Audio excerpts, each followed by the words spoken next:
हो मॅम, हो टीचर दिला होता. काय सांगितला होता टीचर मी सांगू का दीदी? हा टीचर तुम्ही स्क्रीन शेअर केली का? काय दिलं होतं? आपल्या जवळ जे पण उद्योग वगैरे असेल ना, तर त्यांच्या म्हणजे त्यांची माहिती, त्यांच्या जे उद्योगाची जी म्हणजे मेन जे पण उद्योगधंदा सुरू करणारे जे पण माणूस असेल त्यांना भेटायचं आणि त्याच्या आजूबाजू म्हणजे ती माहिती काढायची जी की तो उद्योग कशाच्या संबंधात आहे, त्याच्यासाठी कच्चा माल कोणता लागतो, त्याच्यापासून रूपांतरीमध्ये पक्का माल कोणता बनतो वगैरे. भेटा किंवा मी म्हणलं तर गुगलवर एखादी तुमच्या आवडीची इंडस्ट्री घ्या आणि त्याच्यातनं गुगलवरनं माहिती काढली कोणी? हो मॅम, मी केलेलं आहे. अच्छा, पहिलं कोण? लावण्या सांगतेय, सांग लावण्या. मॅम, तुम्ही ऍक्टिव्हिटी सांगितली होती ना, तर मी तसंच केलं होतं. तर उद्योगाचे नाव घेतलं होतं की श्री साई कृपा दुग्ध उत्पादन आणि मालकाचे नाव म्हणजे जो करतो ते मालकाचे नाव तर श्री विठ्ठलराव पाटील आणि तिथं किती कामगार काम करता असं पण होतं. तर मी सांगितलं होतं 15 कामगार असतात तिथं आणि कोणता कच्चा माल वापरतात, तर कच्चा माल गाईचे दूध वापरतात आणि म्हणजे कोणता माल तयार केला जातो हे पण होतं. तर दूध तयार केलं जातं, दही तयार केलं जातं, लोणी, ताक, पनीर आणि कारखान्याच्या परिसरात प्रदूषण पातळी कमी होण्यासाठी कोणते उपाय कराल असं पण होतं. तर मी सांगितलं होतं की दूध साठवण्यासाठी योग्य तापमान नियंत्रण, पुन्हा दूध दुभण्याच्या जागेची स्वच्छता नीट राखली पाहिजे, पुन्हा दुधाच्या सांडव्याचे योग्य उपयोग केले पाहिजे आणि 7वं होतं तुम्ही तुमच्या उद्योगाच्या माध्यमातून समाजासाठी काय करतात. तर मी लिहिलं होतं की स्थानिक लोकांना रोजगार उपलब्ध करून देतो, कारण की रोज म्हणजे आपण जर त्यांना काम दिलं तर त्यांचं घर पण चालतं आणि चांगला त्यांना मुनाफा पण होतो आणि पुन्हा स्वच्छ आणि पौष्टिक दुग्धजन्य पदार्थ पुरवतो. काही त्याच्यात मालवत म्हणजे आपण म्हणत नाही की काही पण टाकून असं नाही, पाणी वगैरे जसं आहे तसंच आणि दूध उत्पादनांना योग्य भाव देऊन त्यांचे उत्पादन वाढवतो आणि शेतीला पण चालना देतो. हे ते माहिती तुला त्यांनी सांगितली, मी सांगू मनाने लिहिलंय सगळं? नाही मॅम, आमच्या तिथे ना मी काही मनाने नव्हतं म्हणजे मनाने लिहिलं होतं, मनाने नाही पण आमच्या तिथे ना आत्या त्यांच्या तिकडं ना एक म्हणजे कारखाना आहे ना, तर तिथं ना त्यांनी मला जानकारी दिली होती तर मी ते लिहिलेलं होतं. अच्छा, बर, ठीक आहे. टीचर मी सांगू आधी? हा सांग आदिती. टीचर माझं पण रिलेटेडच आहे, पण म्हणजे माझं वेगळं. उद्योगाचे नाव पनीर तयार करणे, म्हणजे तिथे ना तळेगावला एक पनीर तयार करण्याचा एक मोठा व्यवसाय आहे तिथे. तर मालकाचे नाव राकेश मोरे. किती कामगार काम करतात? 33 कामगार काम करतात. कोणता कच्चा माल वापरला जातो? दूध व लिंबू. कोणता पक्का माल तयार केला जातो, कोणता माल तयार केला जातो? पनीर. कारखान्यामध्ये प्रदूषण पातळी कमी होण्यासाठी कोणते उपाय कराल? दुधाच्या असतात त्यांची व्यवस्थित प्रकारे विल्हेवाट लावू व लिंबूमधून निघणाऱ्या बियांचे लिंबूमधून निघणाऱ्या बियांना मातीमध्ये त्याचे रोपटे तयार करून परिसरामध्ये लावू व पर्यावरणाची काळजी घेण्याचा प्रयत्न करू. तुम्ही तुमच्या उद्योगाच्या माध्यमातून समाजासाठी काय कराल? टीचर, विविध शेतकऱ्यांकडून दूध विकत घेऊन त्या शेतकऱ्यांना शेतीसाठी जोड व्यवसाय उपलब्ध करून देऊ. अच्छा, टीचर मला कॉल येतोय, मी 2 मिनिट. टीचर माझं आणि अदितीचं म्हणजे थोडं सेमच आहे. बर, मी 2 मिनिट थांबा, सगळ्यांनी एकदम बोलू नका. नेहा बोलते, नेहाने हात वर केलाय. हा बोल नेहा. टीचर माझे ना ते लिंक अटेंडन्स लिंक आहे ना ती हे करायला गेली टीचर तर कट होऊन गेल तर ती अटेंडन्स लिंकच येत नाही माझ्या ह्याच्यात. बर ठीक आहे. रितिका बोल. मॅम मला कॉल येतोय 2 मिनिट मिळले होते मॅम.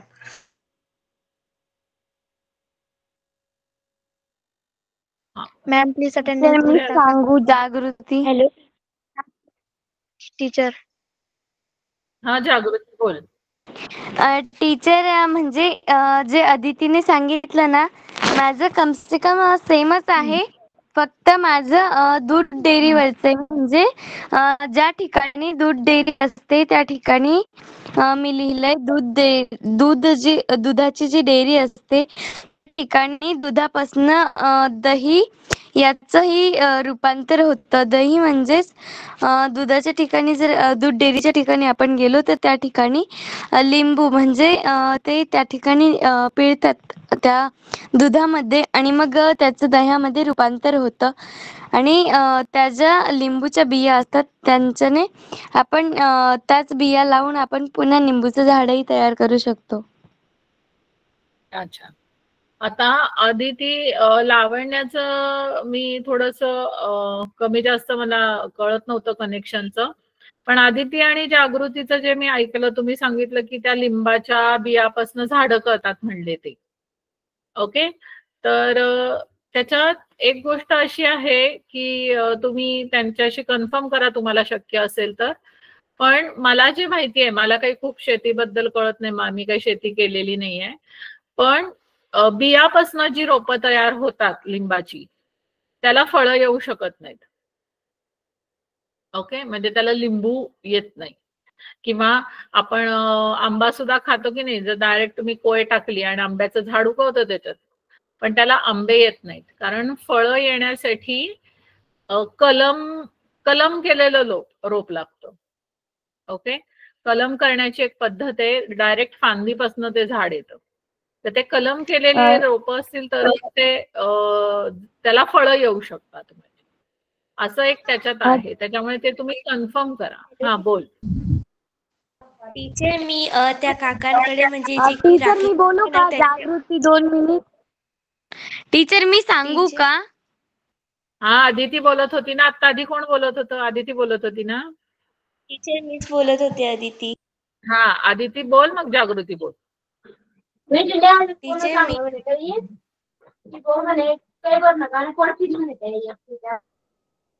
कोण बोलतय? म्यूट टीचर करा. वीरेंद्र बाकीच्यांनी सिंग आपापल्या. कोणीतरी बोल. हा तेच आदिती बोल. टीचर मी ते राकेश काका आहे ना जे की मालक होते त्यांच्याकडे गेले. म्हणजे आम्ही दूध घ्यायला जातो तर त्यांच्या बाजूलाच त्यांचे ते पनीरचं ते हे. तर त्यांना मी बोलली की काका म्हणजे मला पण तेच सुरुवातीला डाऊट पडला की त्याच्यापासून तर त्याला फळ वगैरे येत नाही, मग त्याचं काय काम. तर मी त्यांना विचारलं तर ते बोलले की फळ वगैरे तर येत नाही, पण त्याच्यापासून म्हणजे त्यांना पण माहिती नाही. ते बोलले की मी शिकलेलो होतो पहिले सायन्समध्ये की कोणता ना कोणत्या झाडापासून ऑक्सिजन तयार होतो. तर आपल्याला फक्त पर्यावरण वाचवण्यासाठी ऑक्सिजन तयार करायचं आहे म्हणे. मग थोडंसं पुण्य म्हणून ऑक्सिजन तयार करायसाठी ते येऊ नाही तर ना येऊ आपण बिया लावून देऊ. टीचर आता त्यांच्या अशा आन्सरला मी पण काय बोलणार आहे. मी पण तशीच माहिती लिहून टाकली. अच्छा बर बर. टीचर मी सांगू? हा बोल. टीचर मी ना म्हणजे 5वीला कोणता तरी एक धडा होता तेव्हा पण मला हा क्वेश्चन पडलेला की याच्याने आपण बिया लावल्यावरती याचं झाड तर उगेल, पण आपण म्हणजे याला फळ येईल की नाही. तर टीचर मी काय केलं होतं आधी ना म्हणजे मातीमध्ये आधी माझ्या मम्मीनेच बिया लावलेल्या त्या आणि त्याचं जेव्हा म्हणजे छोटे छोटे रोपटे तयार झाले तेव्हा मग मी ते लावून टाकलं आणि मग त्याच्यानंतर त्याला तर फळ यायला लागलंय. यायला लागलं का? मग ते कदाचित गावठी बिया असतील, गावठी लिंबू असेल. आंब्याचं झाड लावलं होतं तर आंबे येत आहेत. तेच म्हटलं गावठी असेल ते कदाचित, त्यामुळे गावठी याच्यात आलं असेल. पण जनरली ते जे हायब्रिड ह्याचे असतात त्याला ते जनरली येत नाहीत. हो टीचर, तो निंबुना गावरानीच होता. कारण तो ना हा. म्हणजे आमच्या गावात झाड आहेत ना लिंबूचे, तर हा. तिथूनच तोडलेला तो. मी त्याच्याच बिया मी लावलेल्या ना, तर आलेलं त्याला फळ. अच्छा. कायम येत राहिली कायम येत राहिली का थोडीशीच आली? वर्षातनं 2दा टीचर. अच्छा, बर बर. म्हणजे कायम येत आहेत पण. हो. हा, ओके. सो ते हा एक भाग झाला. आणि तुम्हाला त्यांनी जे सामाजिक कार्याचं जे उत्तर तुम्ही त्यांनी दिलं किंवा तुम्ही लिहिलं जे काय असेल ते, तर शासनाचं असं आहे, आता पुढे आपण तो भाग बघणार आहोत.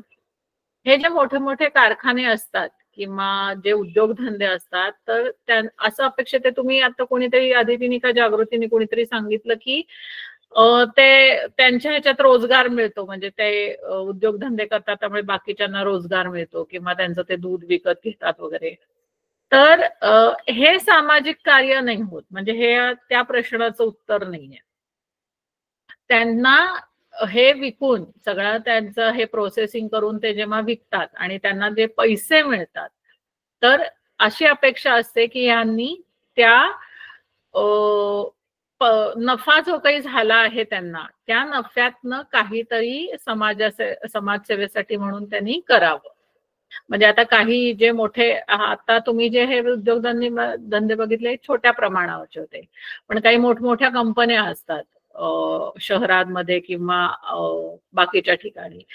तर त्या कंपन्या काही काही शाळा चालवतात, म्हणजे त्या शाळांसाठी ते पैसे देतात, तिथल्या शिक्षकांचे पगार किंवा तिथल्या मुलांना वह्या पुस्तकं किंवा काही शाळेची स्कूल बिल्डिंग बांधून देतात वगैरे, हे असं असतात. तर हे त्या नफ्यातनं त्यांनी करणं अपेक्षित आहे. त्यांच्या उद्योगामुळे लोकांना रोजगार मिळतो ती गोष्ट वेगळी, ते लोक त्या नोकरी देतात त्यांना, ती समाजसेवा नाही. पण त्यांना जो काही नफा मिळतोय त्या नफ्यातनं त्यांनी समाजासाठी काहीतरी करणं अपेक्षित आहे, असा तो प्रश्न आहे. तर हे त्याच्यासाठी ते काय करतात लोक, म्हणजे आता तुमच्या समजा हे तुम्ही जे बघितले ते छोटे उद्योग असतील, तर मग त्यातनं छोटे असल्यामुळे मग त्यांना तो जो काही नफा मिळतोय त्याच्यासाठी ते गावातल्या लोकांसाठी काहीतरी वाचनालय बांधलं किंवा काही उत्सव वगैरे असेल त्यांच्या गावात, तर त्या उत्सवाला काही त्यांनी देणगी दिली, असं काहीतरी असेल. तर काय झालं हरिओम, चॅट बॉक्स मध्ये काय झालं? काही नाही टीचर, कोण चॅटिंग करतोय? मॅडम ते 2 मुली.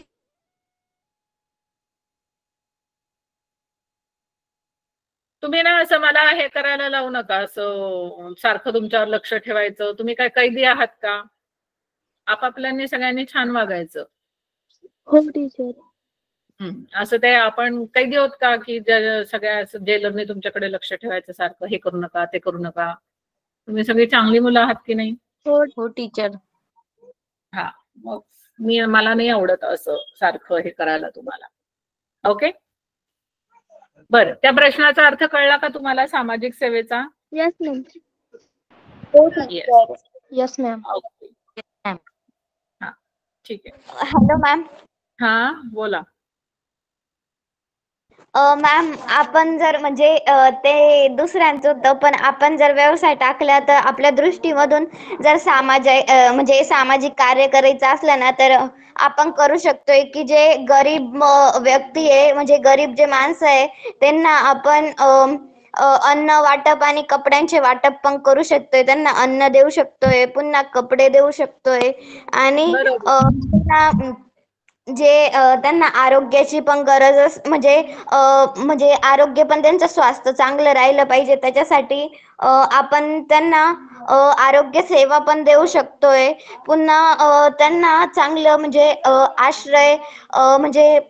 आश्रय देण्यासाठी काही करू शकतोय त्यांच्यासोबत, आणि आरोग्य सेवा देण्यासाठी शिबिर पण करू शकतोय आपण. बरोबर. हे सगळं आता तुम्ही मोठे व्हा, तुम्ही उद्योगधंदे सुरू करा आणि हे सगळं करा. हो टीचर. मॅम. येस. आणि मग मला सांगा कोणी कोणी काय काय उद्योग सुरू केला ते मोठं होऊन. हो टीचर. हो टीचर. सांगू. हो टीचर. Yes. हो टीचर, सांगू मॅम. हो टीचर, आम्ही नक्की सांगू. हो टीचर. Yes. Yes ma'am. आता येस मॅम. हा, आता आपण पुढचं सुरू करूयात. आज हा आपला धडा संपवायचा आहे, थोडासाच भाग राहिला आपला. एक मिनिट.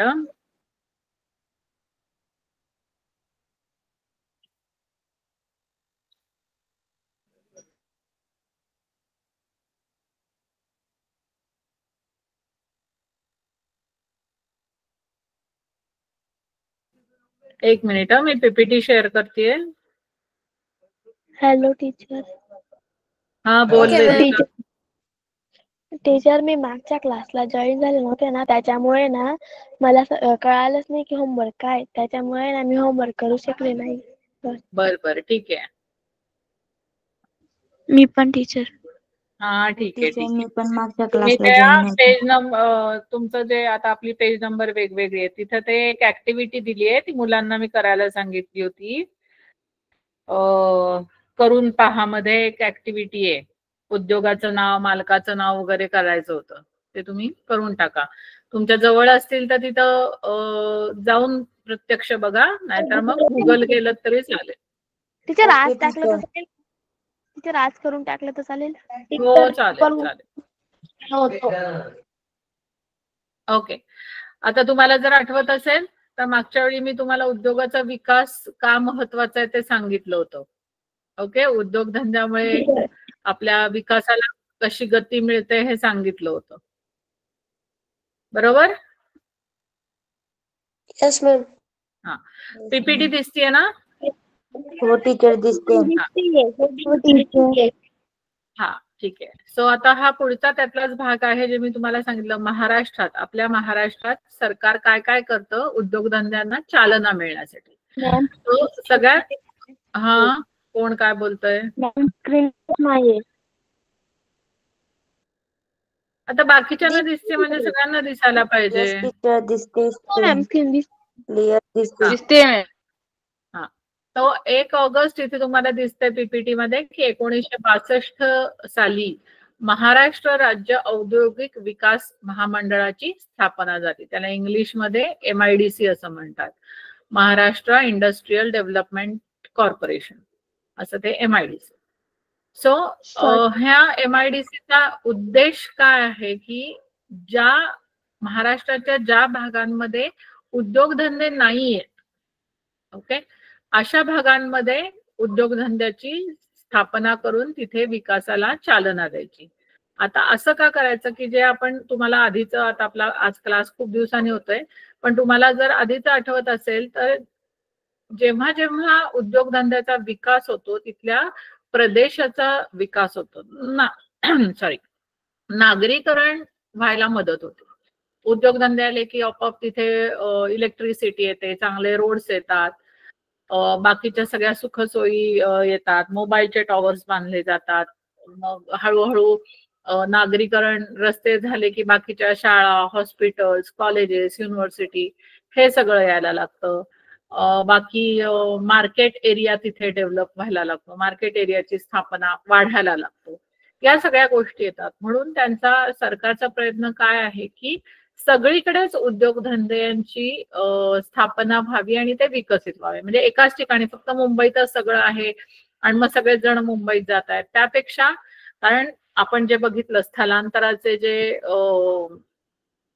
काय दुसरी जी बाजू आहे, चांगली बाजू जशी आहे तशी वाईट बाजू पण आहे. मग स्थलांतर झालं की तिथली गर्दी वाढते, बाकीच्या जिथून लोक जातात तिथला विकास होत नाही. मग हा सगळा प्रकार टाळण्यासाठी असा हा जो इम्बॅलन्स आहे, हे असं न होता सगळीकडे सारखा विकास होण्यासाठी महाराष्ट्रभर त्यांना ते औद्योगिक क्षेत्रांची निर्मिती करायची. औद्योगिक क्षेत्र म्हणजे असं क्षेत्र की जिथे खूप सारे कारखाने किंवा उद्योगधंदे आहेत, आणि म्हणून उद्योगांचं राज्यभर विकेंद्रीकरण होणे गरजेचं आहे. विकेंद्रीकरण म्हणजे सगळीकडे आहेत असं नाही की एकाच जागी आहेत, सगळ्या ठिकाणी त्यांचं विकेंद्रीकरण म्हणजे ते सगळीकडे पसरलेले आहेत, एकाच कुठेतरी साठलेले किंवा एकाच जागी नाहीये. आणि याचा फायदा जो आहे तो ऑब्व्हियसली आहे की सगळ्यांना रोजगार उपलब्ध होईल, जे मी आता सांगितलं, नागरीकरण होईल, रस्त्यांची परिस्थिती चांगली होईल, हायवेज तयार होतील, एक्सप्रेसवेज तयार होतील, कॉलेज, हॉस्पिटल्स, युनिव्हर्सिटीज हे सगळ्याची स्थापना होईल. म्हणजे तिथल्याही लोकांना कुठे बाहेर जायला नको सुखसुविधा मिळवण्यासाठी. अशा या सगळ्या उद्देशांनी या महाराष्ट्र राज्य औद्योगिक विकास महामंडळाची स्थापना केली. त्याला जे म्हणतो आपण, मी सांगितलं तुम्हाला इंग्लिशमध्ये MIDC म्हणतात. आता टीचर हा टीचर MIDC चा इंग्लिश मध्ये फुल फॉर्म सांगा ना एकदा. Maharashtra state okay industrial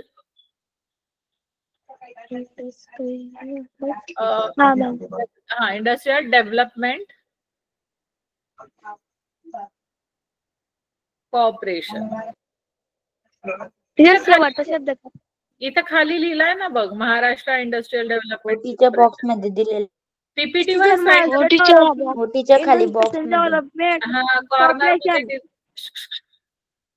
corner मध्ये लिहिलेलं आहे बघा. ओके.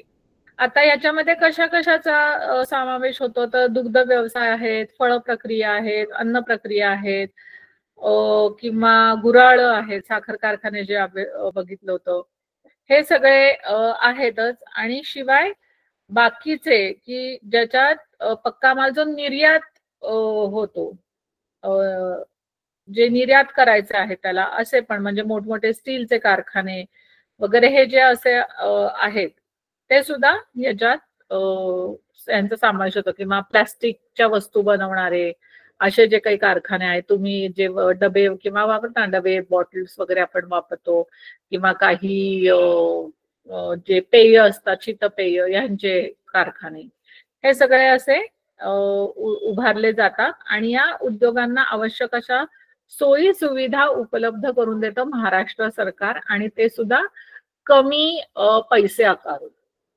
ओके. म्हणजे पुण्यात किंवा मुंबई सारख्या शहरात जर कारखाने तुम्हाला उभारायचं असेल तर तुम्हाला समजा काहीतरी 100 रुपयाला तुम्हाला त्यांनी 10 रुपये आकारतायत, ते 10% तुम्हाला पैसे देत आहेत. तर हेच तुम्ही जर दुसऱ्या जिथं कारखाने नाहीयेत अशा ठिकाणी केलं तर ते 10% ऐवजी तुमच्याकडनं 5% पैसे मिळतात, अशी तुम्हाला सवलत दिली जाते. ओके. हे त्या ह्याचं काम आहे. त्याच्यामुळे या सोयी सुविधाच्या कारखान्यांना लागतात, कारण कारखान्यांना पुष्कळ गोष्टी लागतात. इलेक्ट्रिसिटी लागते, पाणी लागतं, रस्ते लागतात.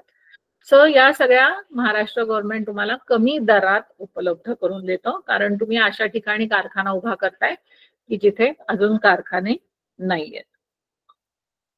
ओके. सो हे आहे MIDC बद्दल. आता हे जे बघितलं आपण की कारखाने हवेत, आपल्याला मान्य आहे की कारखान्यांमुळे विकास पण होतोय, हे पण आपल्याला मान्य आहे. पण याच्याच बरोबर अशी एक गोष्ट आहे, जसं आपण स्थलांतराचं बघितलं होतं की स्थलांतरामुळे जशा चांगल्या गोष्टी घडतात तशा वाईट गोष्टी पण घडतात. तसंच कारखान्यांचं पण आहे.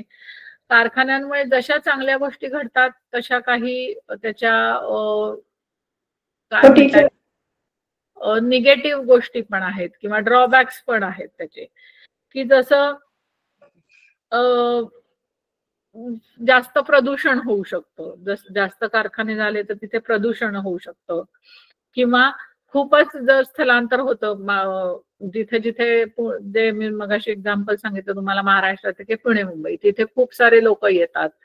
मग स्थलांतरामुळे तिथल्या जमिनीच्या किमती खूप वाढतात, झोपडपट्ट्यांची वाढ होते, कारण मग बाकीच्या ठिकाणी जागा मिळाली नाही की लोक झोपडपट्ट्या बांधून राहतात, झोपडपट्टीत राहतात. मग झोपडपट्ट्यांची संख्या वाढते. मग तिथे चांगली याची सिस्टीम नसते, ड्रेनेज सिस्टीम नसते, चांगलं पाणी नसतं प्यायला, मग त्याच्यामुळे आजार होऊ शकतात. सो अशा गोष्टी पण वाढतात. त्यामुळे आपल्याला समतोल साधणं खूप जरुरीचं आहे. सांस्कृतिक विकास वगैरे होतो, सगळ्या वेगळी लोक एकत्र राहतात, पण तसंच या संस्कृतीमुळे काही वेळेस दंगे सुद्धा होऊ शकतात. जातीमध्ये दंगे होऊ शकतात, धर्माधर्मांमधले दंगे होऊ शकतात, अशा गोष्टी पण होऊ शकतात. जर चांगल्या गोष्टी जर तुम्ही बघितल्या तर मी तुम्हाला सांगितलं, अखंड पाणी पुरवठा होतो, तुम्हाला अखंड विद्युत पुरवठा होतो, दळणवळणाची चांगली सोय उपलब्ध होते, मोबाईल टॉवर्स असतील, रस्ते असतील, त्याचा दर्जा उंचावतो आणि तसंच लोकांच्या राहणीमानाचा दर्जा सुद्धा तिथे उंचावतो. सो अशा या सगळ्या गोष्टी आहेत जेव्हा तुम्ही उद्योगधंद्यांचा विकास होतो किंवा उद्योगधंद्यांना तुम्ही चालना देतात. आता ह्यातला आपण तुम्हाला जरा आठवत असेल की आधी शेतीवर किंवा कृषी आधारित उद्योगधंदे बघितले होते वेगवेगळे. तसाच एक महत्वाचा आता उद्योगधंद्याची तुमच्या पुस्तकात त्यांनी एक माहिती दिली आहे, ती म्हणजे माहिती तंत्रज्ञान.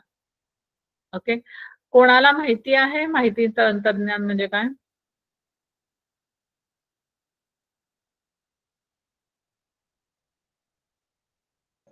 हॅलो टीचर, आवाज ब्रेक झाला, एकदा परत बोलाल का? ब्रेक झाला, कुठपर्यंत ऐकलं? नाही टीचर, माझी स्लो आहे. टीचर मी सांगू? हा, कुठपर्यंत ऐकलं सांगा. हा, तुम्ही बोलली की माहिती, पुढचं ऐकूच नाही आलं. हा, माहिती तंत्रज्ञान. टीचर तुमचा आवाज खरंच ब्रेक झाला. बोलला ना आता. माहिती तंत्रज्ञानाबद्दल बोलायचंय, आता बोलतीये पण मी त्याच्याबद्दल. मी आधी विचारला प्रश्न की माहिती तंत्रज्ञानाचे उद्योग म्हणजे कोणाला काही माहिती आहे का, काय असतात? टीचर मी सांगू का? अदिती मला माहिती आहे. हा, अदिती बोल. आदिती बोलतीये ना पहिल्यांदा, आता बोल. टीचर, माहिती तंत्रज्ञान म्हणजे एक अशी हे असते, जसं की संस्था पण असतात त्याच्यामध्ये ना माहिती म्हणजे ज्याच्यावर की फॉर एक्झाम्पल आपल्याला एखादा विषय दिलेला आहे आणि त्याच्यावर माहिती शोधायची, तर माहिती तंत्रज्ञान काय करतं, त्याच्यावर माहिती शोधतं आणि बहुतांश AI जे आहे ना त्याच्यावर म्हणजे शोधण्याचा पण प्रयत्न करतात की त्याच्यामध्ये AI ची जी लिमिटेड मेमरी आहे ना ती त्या माहितीचे विश्लेषण करते आणि म्हणजे ती माहितीची अधिक माहिती मिळवते आणि ती जसं की पेपरमध्ये वगैरे आपण छापतो ना, तर ते छापून आपल्यापर्यंत पोहोचवते. ते माहिती तंत्रज्ञानाचं कार्य असतं, जेवढं की मला माहिती आहे. बरोबर, ठीक आहे. टीचर आता मी सांगू जागृती? हा, जागृती बोल जागृती. टीचर जागृती बोलते ना, हा बोल. टीचर, माहिती तंत्रज्ञानाचे उद्योग म्हणजेच जसं की आता अदितीने सांगितलं की एखादी विषय असतो आणि त्याच्यावरती माहिती शोधायची.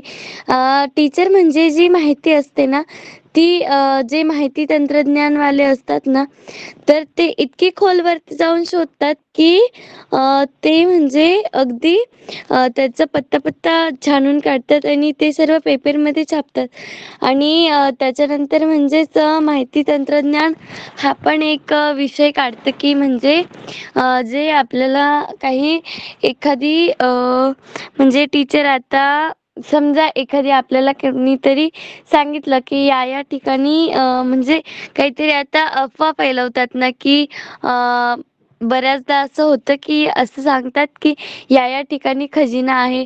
तर हे जे माहिती तंत्रज्ञान असतात ना, तर त्यांना आधी सर्वप्रथम ते पण काढावं लागतं की ही माहिती खरी आहे की खोटी. तर टीचर हे ते सर्वात आधी शोधतात आणि मगच नंतर ती माहिती जर खरी असेल तरच तिच्यावरती जाऊन संशोधन करतात. बर, ठीक आहे. अजून कोणाला सांगायचंय? चुकलंय का? चुकलं नाहीये, पण थोडीशी मी सांगते तुम्हाला. अजून एकाचं घेऊयात उत्तर आणि मग मी सांगते. टीचर मी सांगू? हा, बोल. टीचर, श्रावणी केव्हाची बोलते, मला सांगू दे असं. वापर करणाऱ्याला माहिती तंत्रज्ञान म्हणतात. कशाला? टीचर डबल सांगते. माहिती मिळवण्यासाठी संगणक प्रणाली किंवा ती उपकरणे असतात ना, त्यांचा वापर करण्यासाठी. बर, हा. मी सांगू का लावण्या प्लीज? हा, सांग.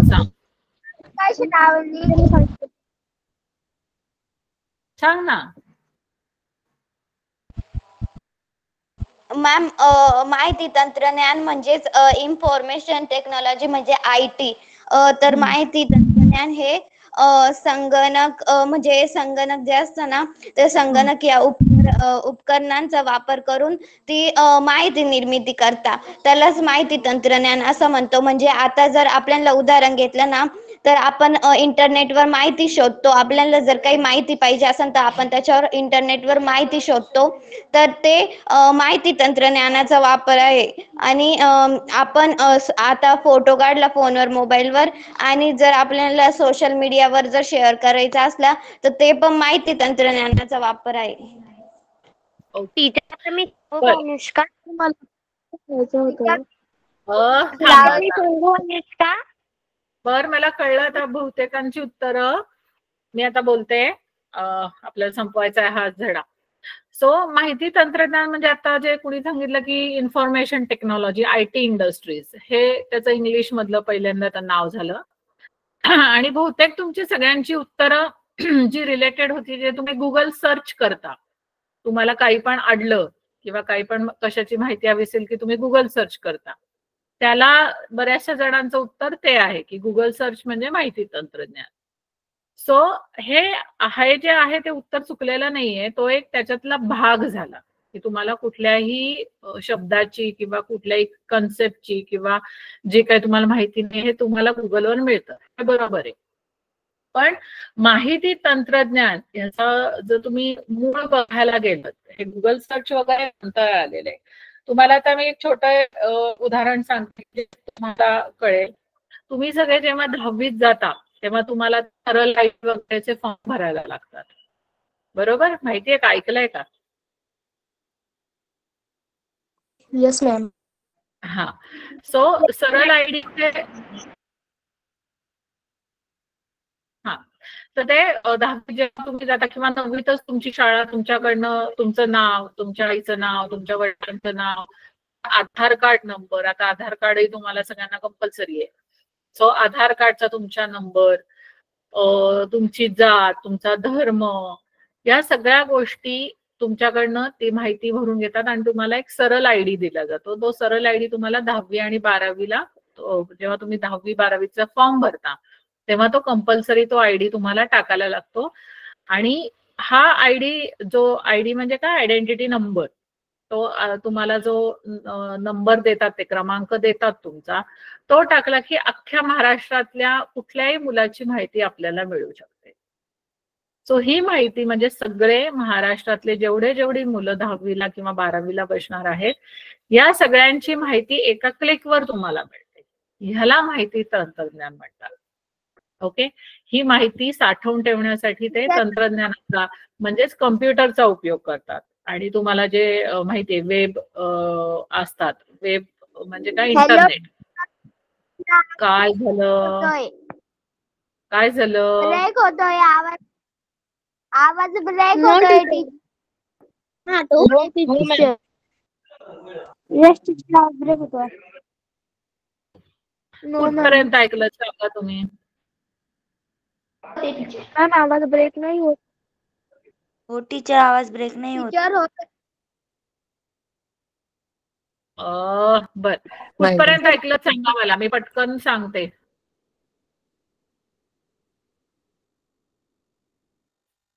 हॅलो टीचर, मला आवाज क्लिअर येतोय तुमचा. हा, बरं, ठीक आहे टीचर, मला पण आवाज क्लिअर येतो.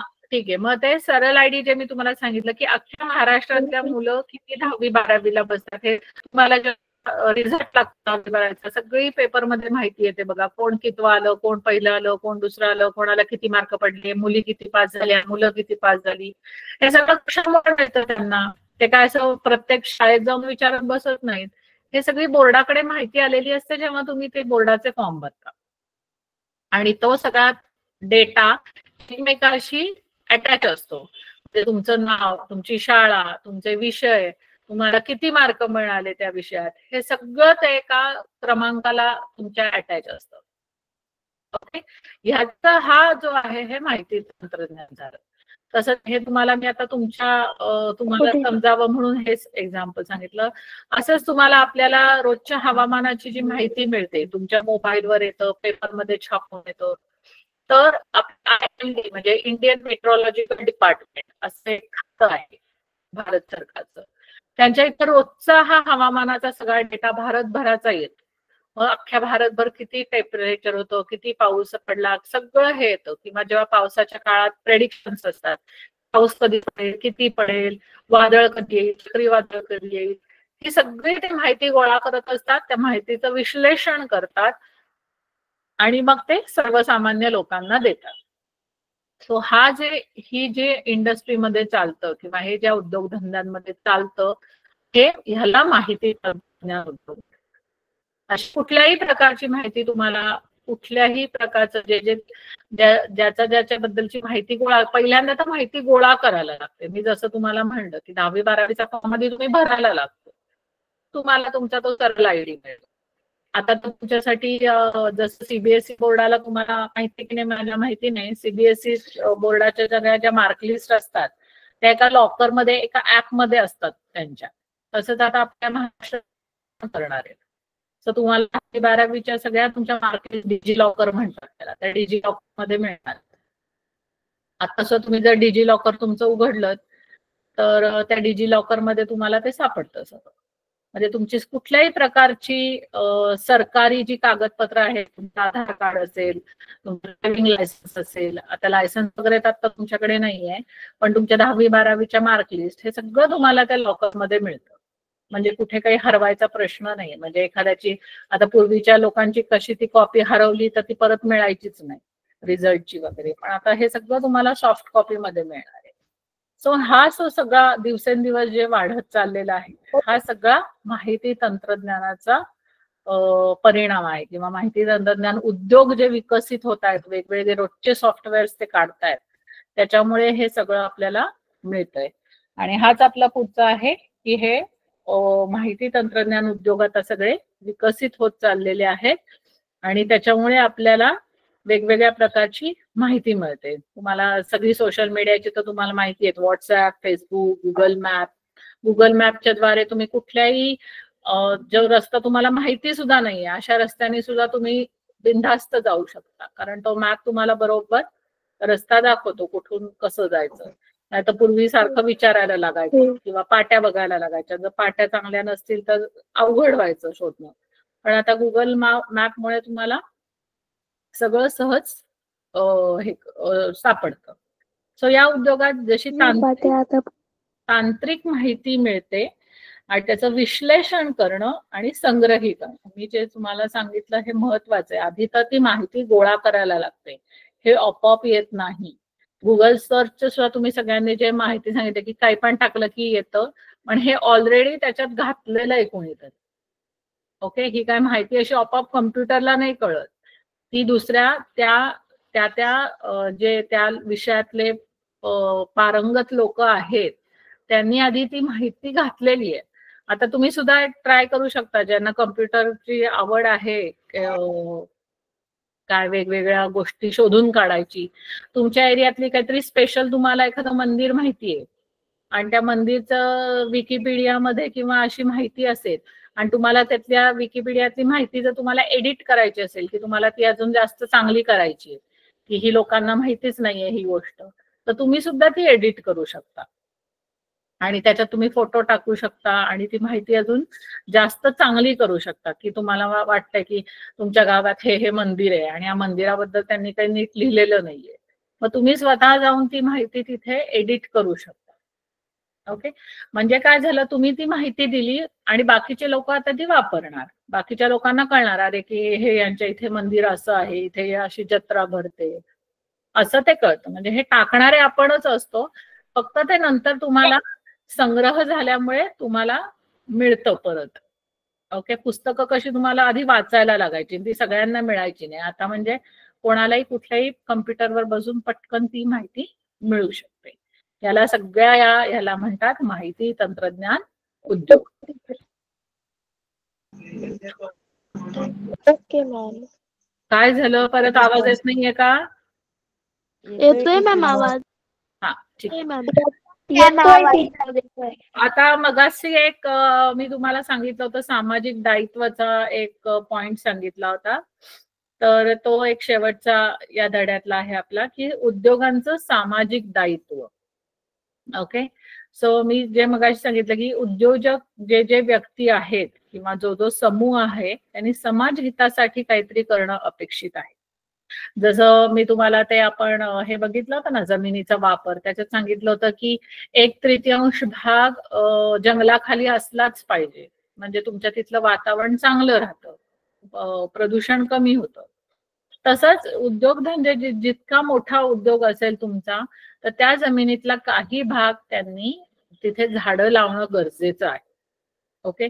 मग अशी कुठेतरी सांगितलं त्यांनी लिंबाचं झाड लावतो म्हणजे ऑक्सिजन तर मिळेलच, म्हणजे असं त्या भागातला काहीतरी भाग त्यांनी तिथे असं आपल्या हवामान चांगलं राहण्यासाठी किंवा तिथला परिसर चांगला राहण्यासाठी, प्रदूषण मुक्त राहण्यासाठी काहीतरी करायला पाहिजे. आणि हे सगळं हे सामाजिक दायित्व म्हणून करायचं असतं, कारण तुम्ही समाजात राहता, तुम्हाला समाजाकडनं पैसे मिळतात, तुम्हाला नफा मिळतो. सो मग त्या समाजाला काहीतरी करण्यासाठी हे काय सामाजिक बांधिलकीतून हे सगळं करायला पाहिजे. मग आता त्याच्यात काय काय येतं की पर्यावरण संतुलनासाठी काही उद्योग केले, किंवा काही कारखान्यांमध्ये जर पाणी वापरत असतील, खूप मोठ्या प्रमाणात जे जर पाणी वापरत असतील, मग ते वापरलेलं पाणी खराब झालेलं असतं, मग त्यांनी ते पाणी शुद्ध करणं अपेक्षित आहे की तिथल्या तिथेच तुम्ही कारखान्यात ते शुद्ध करा, तसंच सगळं नदीत सोडून देऊ नका, नदीत प्रदूषण होतं. म्हणून मग त्यांनी तो तिथे पाणी शुद्धीकरणाचा एक हे बसवून काय म्हणता येईल प्लांट बसवून तो तिथे करणं गरजेचं आहे. किंवा बाकीच्या सुद्धा काही हे आहेत गोष्टी, जसं की मी मगाशी सांगितलं मला शैक्षणिक सोयी सुविधा पुरवणं, शाळा चालवणं, कॉलेज चालवणं किंवा हॉस्पिटल्स चालवणं, छोटे छोटे दवाखाने, काही ठिकाणी फिरते दवाखाने असतात, मग काही ठिकाणी असे जिथे दवाखाने नाहीये तिथे दवाखाने करणं, किंवा मग असे कोणीतरी सांगितलं की तिथल्या लोकांची जनजागृती ह्याच्या संदर्भात, आरोग्यासंदर्भात, की त्यांच्या काहीतरी कसं राहा किंवा चांगलं काय, लसींबद्दल माहिती, लहान बाळांना लस द्यायची असते. सो याचे वेगवेगळे, जसं तुम्ही पथनाट्य वगैरे करता शाळेत, तर त्या सॉर्ट ऑफ ते करून त्यांची जनजागृती करणे, किंवा गावाचा किंवा त्या विभागाचा विकास करणं, मग तिथे रस्ते नसतील तर थोडेसे रस्ते बांधायला मदत करणं, लाईट्स नसतील रस्त्यावर तर लाईट्स बांधणं, किंवा छोटी छोटी वाचनालय असतात गावांमध्ये की जिथे रोजचे आपले पेपर्स जे असतात वर्तमानपत्रांसारखे ते ठेवणे, हे असे काही करते. निराधार व्यक्तींसाठी काही केंद्र चालवणं, जे अपंग लोक आहेत अशांसाठी काही करणं. सो हे सगळं माहिती त्यांनी करणं अपेक्षित आहे.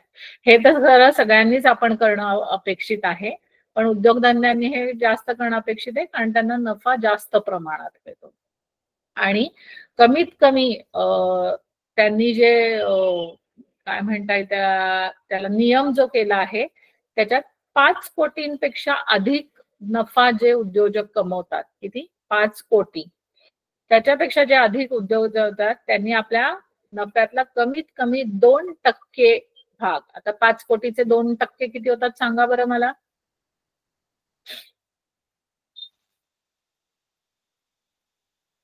सांगेल का कोणी?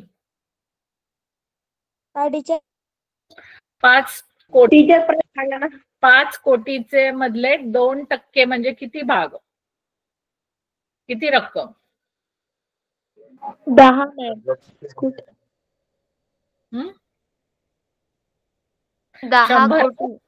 100 2 रुपये, 100ला 2 रुपये म्हणजे 1000ला 20 रुपये, म्हणजेच 10,000ला 200 रुपये, 1 लाखाला 2000, 10 लाखाला 2 लाख. हा, असं कॅल्क्युलेट करायला लागेल ते तुम्हाला. सो 5 कोटीसाठी किती, किंवा डायरेक्ट तुम्ही त्रैराशिक मांडू शकता, 100ला 2 तर 5 कोटीला किती, आणि क्रॉस मल्टिप्लिकेशन तिरकस गुणाकार करून उत्तर काढा. सो तितके पैसे त्यांनी समाजासाठी देणं दरवर्षी अपेक्षित आहे. दरवर्षी त्यांच्या नफ्यातले 2% भाग हा देणं अपेक्षित आहे. ओके. सो हे आहे ते सामाजिक बांधिलकी, उद्योगधंद्यांची सामाजिक बांधिलकी. दायित्व. दायित्व. येस. मॅम एक विचार. हा विचार. मॅम मॅम विश्लेषण करणे म्हणजे काय? विश्लेषण करणे म्हणजे तुला टीचर मी सांगू का अदिती? हा सांग अदिती. टीचर विश्लेषण करणे म्हणजे सपोज आपण एखादा टॉपिक टाकला, जसं की माहिती तंत्रज्ञानाचं आपण गुगलवर सर्च केलं, तर गुगल त्याची आपल्याला माहिती टाकतं, म्हणजे माहिती आपल्यापर्यंत पोहोचवतं. तर गुगल आपण ते टॉपिक टाकेपासून ते जोपर्यंत आपल्यापर्यंत ती माहिती पोहोचते, ही जी प्रक्रिया आहे याला विश्लेषण ही प्रक्रिया असं म्हणतात. नाही राणी, चुकीचं आहे उत्तर. कोणी विचारला हा प्रश्न? विश्लेषण करणे म्हणजे? मॅम मी प्रेरणा. मॅम मी सांगू का? कोणी विचारला? नाव सांग मला. प्रेरणा मॅम. प्रेरणा. ओके. प्रेरणा विश्लेषण करणं म्हणजे मी तुला उदाहरण देऊन सांगते. मी आता तुम्हाला जे सांगितलं, हवामान खाते रोजची माहिती घेतो. ओके. भारतभरातनं ते याचा डेटा, तापमानाचा माहिती घेतात. ढगाळ हवामान, ढग किती आहेत त्याची माहिती घेतात. वारं कसं आहे याची माहिती घेतात. आणि जे सॅटेलाइट्स त्यांनी सोडलेले आहेत, जे पृथ्वीच्या भोवती सॅटेलाइट्स, त्यांच्याकडनं ते सगळी माहिती घेतात. आणि या माहितीवरनं ते आपल्याला ती माहिती तशीच दिली आपल्याला तर त्यांना काहीच कळणार नाही. आता जर महाराष्ट्रात आपल्याला सांगितलं तापमान एवढे, तर मग आपण म्हणू मग काय करायचं आम्ही? तर त्याचा सर्वसामान्यांना उपयोग कसा होईल की त्याच्यावरनं त्यांनी शेतकऱ्यांना सांगतात की एवढा पाऊस पडणार आहे, तर तुम्ही आता पेरणी करू नका. पेरणी योग्य जेव्हा पाऊस पडेल, या महिन्यामध्ये तो पडेल, जूनमध्ये, जूनच्या आठवड्यात किंवा जुलैच्या पहिल्या आठवड्यात, मग तेव्हा तुम्ही पेरणी सुरू करा. किंवा मी चक्रीवादळाचं जे सांगितलं की अजून 1-2 दिवसांनी चक्रीवादळ येणं अपेक्षित आहे, मग किनाऱ्यावर जी लोक राहतात त्यांनी दुसरीकडे जा. हे त्या माहितीचं विश्लेषण झालं. नुसतेच आकडे दिले आणि आपल्याला सांगितलं आता एवढं ढग आहेत आणि एवढा पाऊस आहे, तर आपल्याला काहीच त्याचा उपयोग होत नाही. म्हणून त्या माहितीचं विश्लेषण करणं अपेक्षित आहे. कळलं? हो teacher. Ma'am homework. Yes ma'am. किंवा साधं तुम्ही क्रिकेटची मॅच बघता. क्रिकेटची मॅच मध्ये तुम्हाला ते सारखे हे दाखवत असतात बघा, जिंकायला किती हवेत, मग या बॉलमध्ये किती रन होतील, मग काय होईल, मग यांनी किती रन केले तर किती, किंवा खाली येतात ना तुम्हाला ते इकॉनॉमिक रेट येतो बघा त्या बॉलरचा. हा, ती सगळी विश्लेषण. कोण हरलं, कोण जिंकलं, कोण हरलं कोण जिंकलं हे विश्लेषण नाही. मॅम विश्लेषण म्हणजे एक गोष्ट समजावून सांगणे. समजावून सांगणे नाही, समजावून सांगण्यापेक्षा त्या माहितीवरनं तुम्ही जे कन्क्लुजन काढता की इतकं ढग आहे, इतका वारा येतोय म्हणून आता वादळ येणार आहे, तर वादळ येणं हे त्याचं विश्लेषण झालं. प्रत्येक वेळी काही वारं आलं किंवा काही पाऊस आला की वादळ येत नाही ना, कधीतरीच येतं. आणि टीचर सांगितल्याप्रमाणे कधी कधी वारा येतो पण पाऊस येत नाही. म्हणजे येताना क्रिकेट